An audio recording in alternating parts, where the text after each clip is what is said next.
And we're live. Fantastic.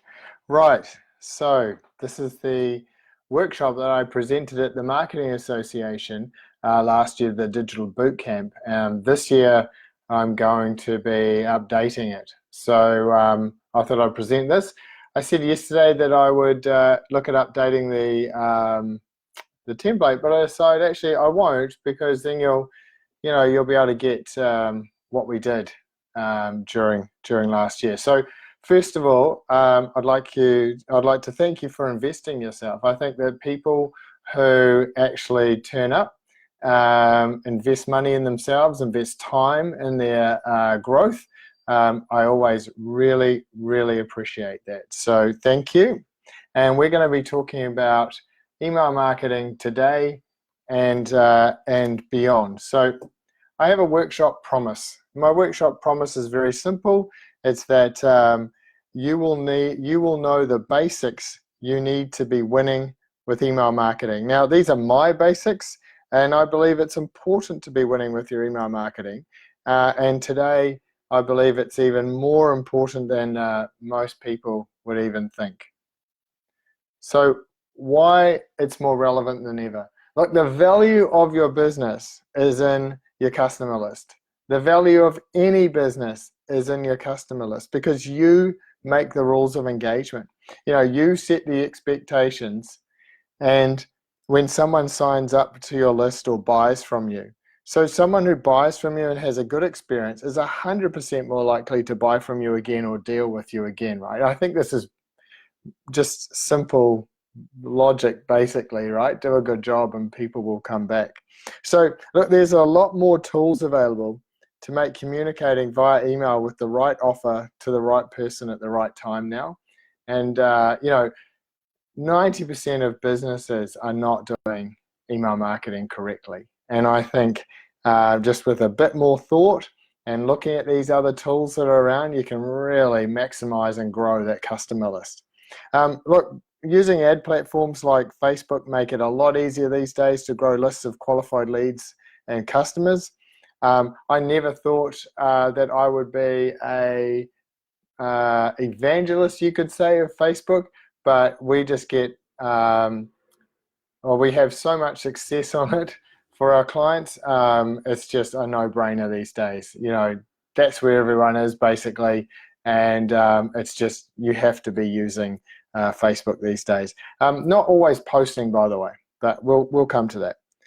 So look, remember, as much as we would like them to, no one buys at the first sight of your product, right? If we think about dating, like, it's very rare that you're getting married off that first sight, right? You're gonna sell them on a drink or on a date, and then on that first date, you're gonna sell them on the next date. Like, this isn't. No one just sees what you've got and goes, "Oh, I want that." They'll go and do some research. So it's very important to stay top of mind. So I got challenged to do some alliteration with my with my customer first framework, and so here we have the 5 C's. So the 5 C's, we all work to these, by the way. We just might call them different things, right? But the stages are generally the same. So first we have cognizance. So that's where people are aware of you through your marketing or through word of mouth. Then we have collection. So you're collecting their information and thanking them for it via a deal or something, something of value. Then you're connecting with them. So you're sending them the offers or the info they wanted and staying top of mind. And then conversion, and then background, right? And I think it ends with the champions. These are customers who buy from you and promote you. So I have a mantra. I have one that is consistency leads to trust, leads to loyalty, which leads to bars and barbecues. And it's the bars and barbecues that people are telling those stories about you. They're telling stories that you've given them to share, or they are telling stories about their service with you, and they are referring. And once you can get to that point, it's very easy to grow your business, basically, right? So it's getting to that point, and one of the things you can be aware of with helping that is actually creating stories or telling people stories. So testimonials, case studies, in some cases, you know, but help people have those short stories, because everybody does like to help. So like, I always get onto this, I get this next part out of the way, but this is one of my favorite things: compliance, right? Yes. Like compliance, this is super important, and it's likely to get you into trouble on a platform if you get it wrong and get too many complaints. So companies like Verify, one of our partners, can help you cleanse your lists before you upload them. Like we basically do that for everybody, or not basically, we do, unless we're taking over an existing account.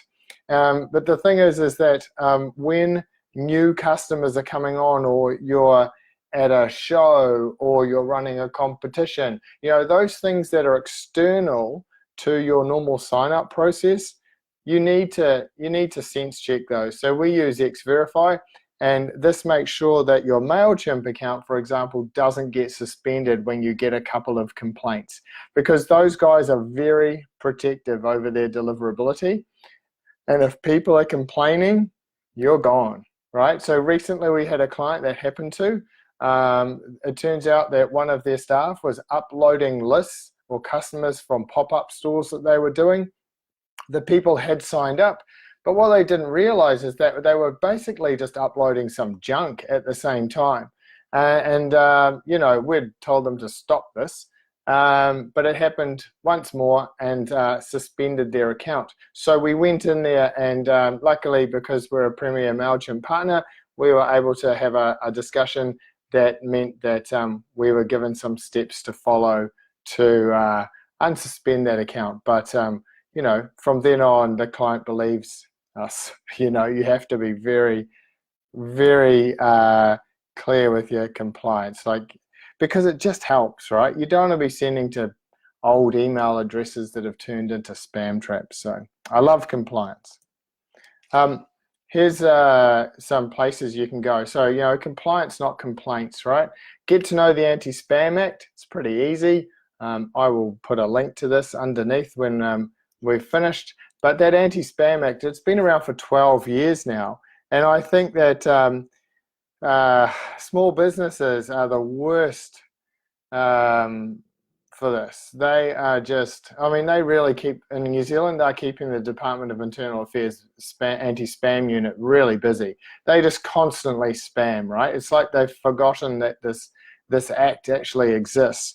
But if you actually stick to it and stay compliant, it actually helps you with your marketing and with your, how people see you. So love compliance, start there. I'll also link to this privacy one at the Marketing Association. I think that their Privacy Act, Darren, for you, it's probably not, it's maybe a little bit different, but for Australia, but in New Zealand, they've got a very clear Privacy Act. So I'll link to that as well. But look, the key thing to compliance is actually giving people be clear about what you're giving people in return for their details, really super clear. And we'll get onto that soon. So and make sure your unsubscribe works. Test it. So many people don't test it. It's it's crazy. I think you guys, I'm sure, will have received some emails where you're just like, what? I can't get off this list. Don't do that. So here's an example. We did some work for Ssangyong at Field Days, and this was an example of how we basically stayed compliant, or we kept it in mind when we were collecting data in different ways. So the ways we were collecting it was from online entry forms. So that was through salespeople carrying around iPads, and then we actually had printed out forms. So we had pads that I'd got my printer, we designed them, and Josh, he's our direct mail printer that we use, he turned them into some very slick pads for us. We then had autoresponder emails that followed up entries as well. The other thing to keep in mind here is that you probably could be thinking, well, what do I do with all those bits of paper? So what our clients do is they put them in a box and they send them to us and we sort them out.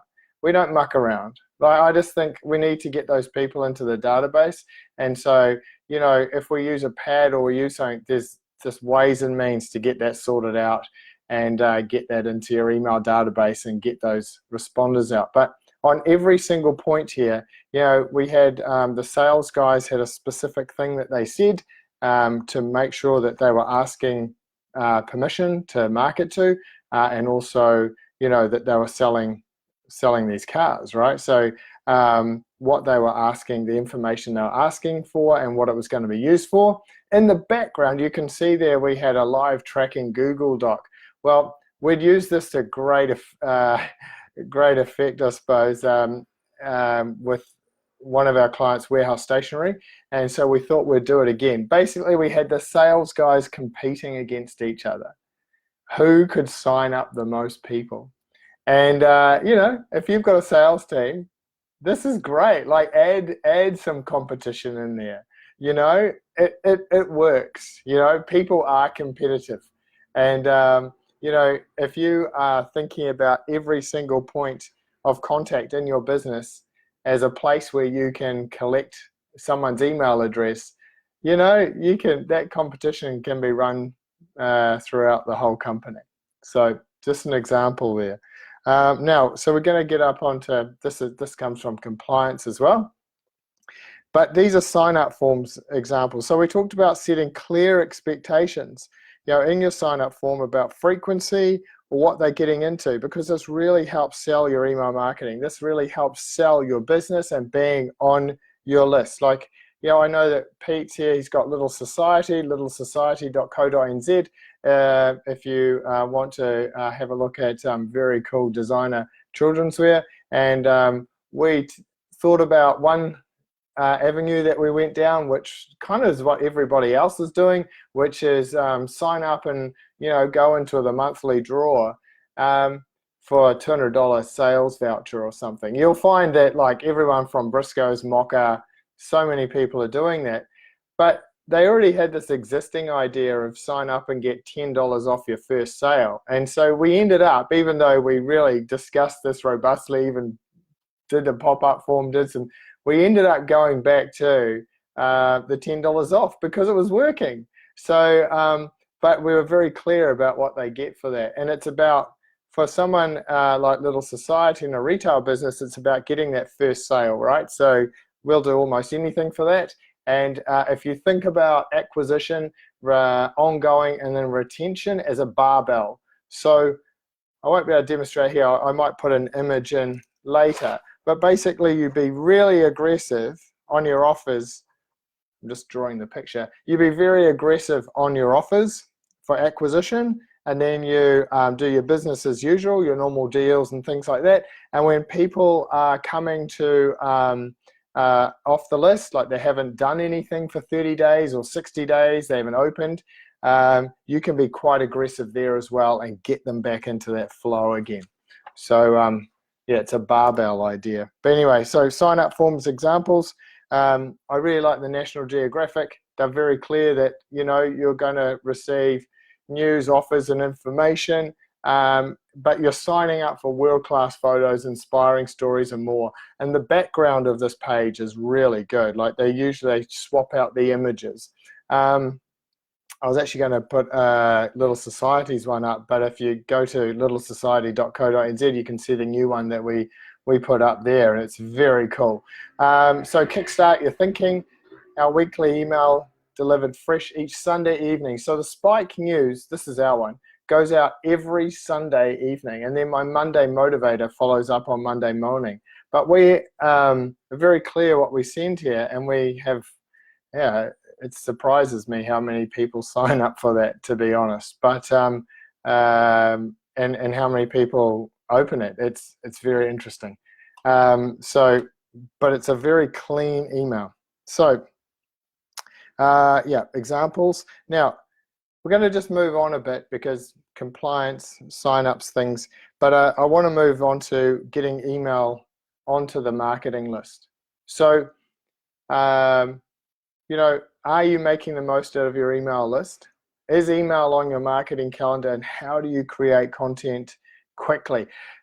That last question, how do you create email content quickly, is just one of the, you know, what am I going to send out?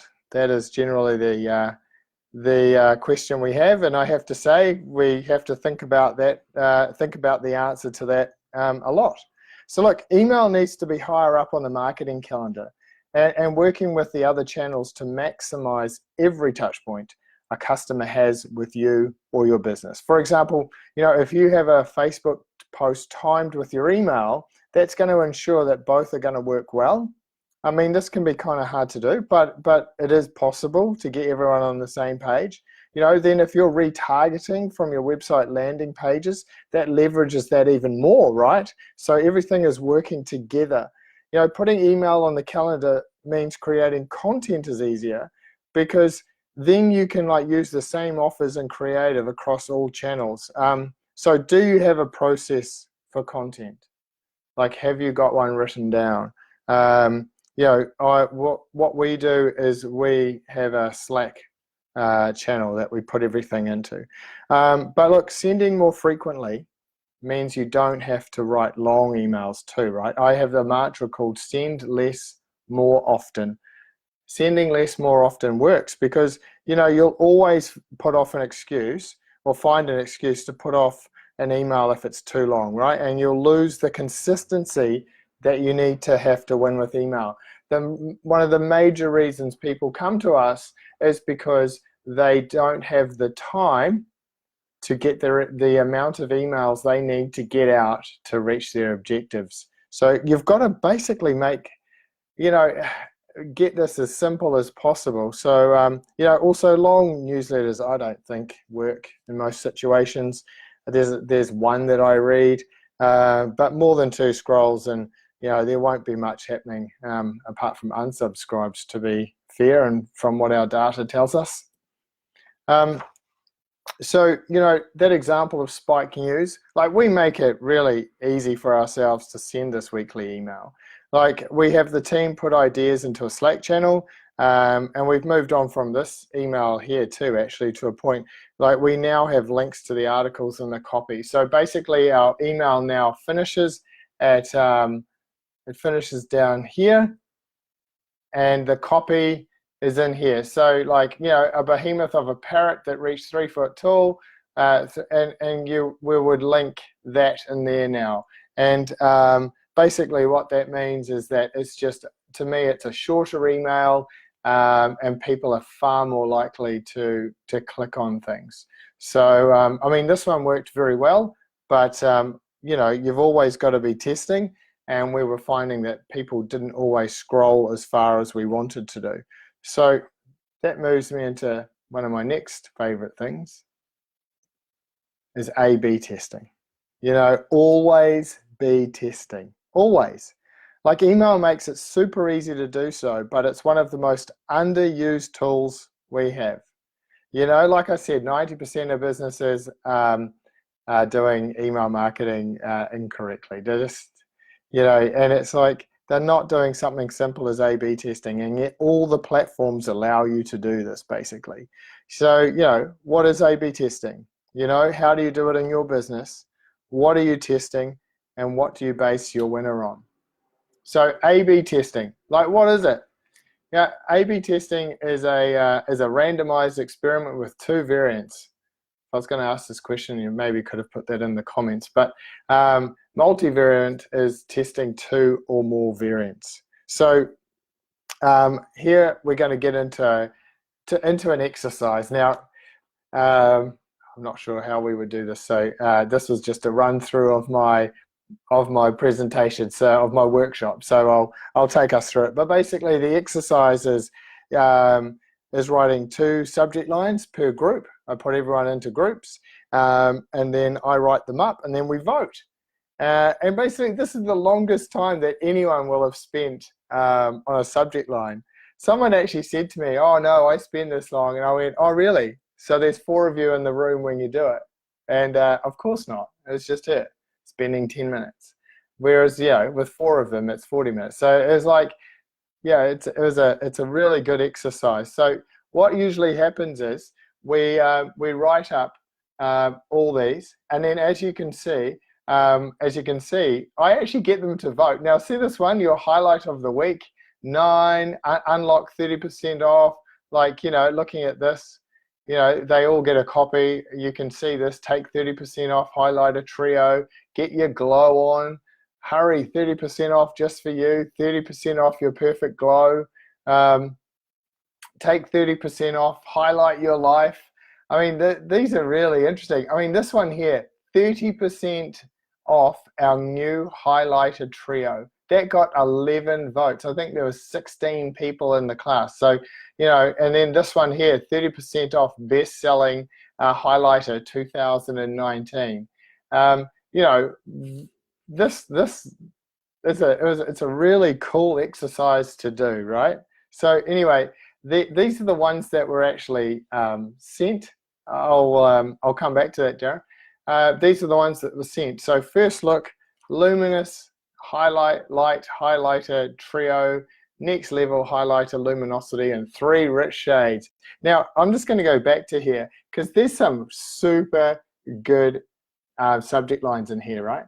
And I think that what people should do is actually, and what we do here is we take these and we put them into a spreadsheet, and it actually gives us an idea of what we can do next time. So next time we might have a deal, it's 40% off your next X, 30% off our brand new X. Like, it's outshine the stars. 30, like, you can actually start to build up a big Excel spreadsheet, basically, of all these different subject lines.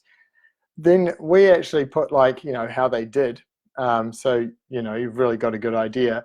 But, and then it just makes it easy to mix and match and to create new subject lines from these. So you can use these as the basis, right? So, like, the winner was next level highlighter luminosity and 3 rich shades. Now, that's quite a big difference, right? 6.3% to 4.9%. Now, as an overall percentage, I think it's like 20%. So the thing is that the key difference here is that means money, right? I mean, it might equal website visitors or more donations or whatever for you. But the thing about this is that it actually, why they test and why it's so important to test is because that is a big difference, and that makes a big difference to your revenue. So A/B testing, always be testing. I do like my my movie things, what's that from? Glenn Murray. Anyway, so onto workflows or customer journeys. These are really useful because, like, they can be set up once and then tested and tweaked to optimize them. So even just mapping them out is a good exercise to make sure you've made it easy for the person engaging with you. We have a company that sells buggies. With those buggies, that's a pretty big sale. It's $1,300. And so what we do is we have a whole education workflow that goes on from when they sign up, because they actually need to know a lot about these things. Loading them is an issue we've discovered. Some people are putting the wrong size child in the wrong place, which means that they could potentially tip. So it's you really have to present these in a good way. And the thing is that we've actually got time and margin to be able to do that kind of thing. With a company called Little Ones, we did a 2-year example. It was 2-year workflow, and depending on how old your child was, that's where you started in the workflow. But you can make them as simple as 1 to 3 emails, or up to 2 years. So very, very cool things to think about. It's basically a workshop on its own. But here is KinderPod. Why I've put this in is because I just wanted to show an example of what we actually do. So we designed and built all these emails. We actually started sending them, and then we decided that we need to get a bit more harder. So this is what we did. We actually printed them all out. We cut them up, and we cross-sync. You can see like red on them. Like we repeated one of them. Like you can see it says, number 1 here, and then this is number 2, and it's number 6, 3, 4. You can see the flow that we're doing here. Which one for you? And then the end of this is actually an email from the owner, Trish, and it says, it's basically, I'm using the 9-word email. Would you like some help choosing a buggy? Or, like we've got some different things that we've tested. But this is how we do it. Like you actually have to print, once you've got them going and you've got 3 months or, a couple of months or so of data, you can actually start playing with them and pull them all out and revisit them all again. So,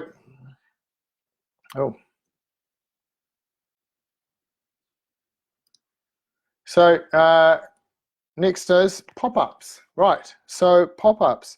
37 to 50% of the time, someone will sign up through a pop-up. Now, a lot of people, the first thing they will tell me is, oh, I don't like pop-ups. And I say, oh, that's great, that your customer does. And then they'll come up with some other excuse. And that's because the pop-ups is being done poorly, right? Like if you sell the story of why they should sign up, like if they've been on the site for a few minutes or just before they're about to leave, like if you think about what you would say if you were in there in person, that's what you write. Like, hey, before you go, we recently wrote a chapter for a book. We've been told it's really useful. Enter your email below to download a copy. Now, if they do that, right, there's retargeting through Facebook off the back of that as well. Plus, there's a bit of an onboarding from me, right? They get the email, then they hear from me. Hey, thanks for downloading. Great, here's the link again. So the thing is that what I mostly see on pop-ups is generic copy. And I think probably 96% of the websites, that just doesn't work, right? You need to think about what's in it for the person to hand over their email address, because like think about it, would you? So, an exercise here is to think about a pop-up, think about what it would say, what could a lead magnet be in that pop-up potentially? Because remember that they're leaving, right? They're either leaving or they've been on the website for a couple of minutes. So if someone's in your presence for a couple of minutes, like where are you at in the conversation? Think about that. If someone's about to go, hey, just before you go, and then think about what next? How might you follow this up, right? So look, the next thing is, part of workflows that is end of cycles or replenishments emails. These are sent before an expiry date. You can A/B test the timing. Now the issue here is like, this is a great idea from the Auckland Zoo, right? Fantastic. The problem that they had is that they have data constraints, which means they're unable to do it much better than this. And by much better than this, hi Lauren, your friends of the Zoo membership expired recently. They can't preempt it. And this is, data and integration of data is really important to, this is the best they can do right now. But imagine if it was like one of our clients, Hardy's, which was like on day 27 we tested of a 30-day cycle of vitamins, for example. We sent them out an email or sometimes a text, and it would say, hey, you've almost used up, you're almost to the end of this course. How about you come into the store and have a chat to our staff again, our trained or qualified staff again about where you're at. So our whole thing was getting people back into store for them. But there's so many ways that you could use this, like if someone is just getting to the end of a membership, I mean, this is like this one as well, or getting to the end of a course that they're doing, or, how do you renew that? I think sometimes there's easier ways than potentially like starting something completely, trying to sell them something from scratch, So but I love replenishment emails. They're very underused. And I think, you know, if you know anyone or companies that you use that could, you know, that could use something like this, you know, let me know. So what can you do this week to improve your email marketing? So I'd like you to think about one thing you could do this week, just one thing to improve your email marketing this week. Write it down somewhere, and here's some inspiration while you think about that. Target your email, right? So targeting is about knowing who your perfect customer is. It's about knowing what problem you solve for them. You know, it's getting really clear on that customer avatar and working out who you need to be to let them know you can solve that problem, right? So it's also about segmenting your database into meaningful segments that you can match to your offers. So to me, this makes creating offers and content a lot easier too. So write down some subject lines, right, for usage on the same email. So subject lines are the things that get people to open your emails, right? AIDA, AIDA, attention. You know, trust is who it comes from, so they trust you. And then attention. Why should I open this email? Copywriting courses are a must, I think, for people who are writing for emails, because you know, I mean, you can definitely learn from look at what other emails you've opened, like why did you open them? And obviously make that list, you know, make that Excel spreadsheet as well of all those subject lines.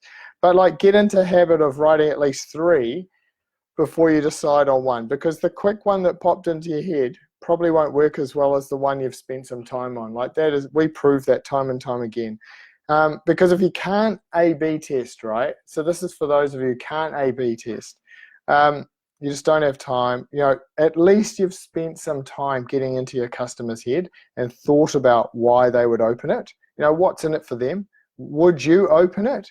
Because you are not your customer. I don't know how many times I say this, but you are not your customer. You have to really think about that. Okay, you might think, oh, but I don't like this. I don't care. I actually don't care. You are not your customer. You're the owner of your business. You're the marketing manager of a business. You are not your customer. Yeah, and so, you know, you have to really get into their shoes. And I don't think people do that enough, you know.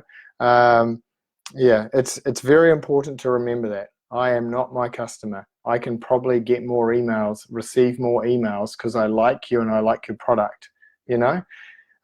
They probably like you more than you like yourself, to be honest. So look, the next thing is, you know, thinking mobile first, but actually looking at your stats to see where people are opening your emails. Because depending on what your business offers, you might see a change there, right?